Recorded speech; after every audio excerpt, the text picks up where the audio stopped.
काँग्रेसची मतं फुटू शकतात तर भाजप शिंदेची का फुटू शकत नाहीत असा सवाल संजय राऊतांनी केला आहे। भाजप शिंदे गट अजितदादा गटाचे लोक आकाशातून पडलेत का असं संजय राऊतांनी म्हटलंय। सत्ताधाऱ्यांचे आमदार देखील वेगळी भूमिका घेऊ शकतात असं राऊतांनी म्हटलं आहे।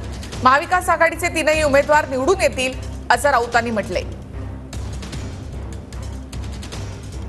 काँग्रेसची मतं फुटू शकतात, मग भारतीय जनता पक्ष, शिंदे गट, अजित पवार गट यांची मतं फुटू शकतील असं आपण का समजू शकत नाही? ते का आकाशातून पडले आहेत का?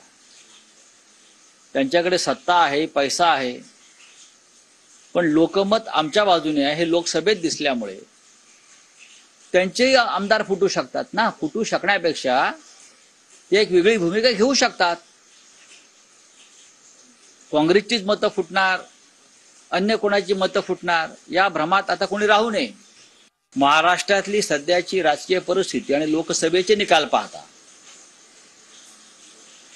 अनेक आमदार हे महाविकास आघाडीच्या बाजूनं झुकलेले आहेत। 23 मतांचा कोटा आहे आणि मला पूर्ण खात्री आहे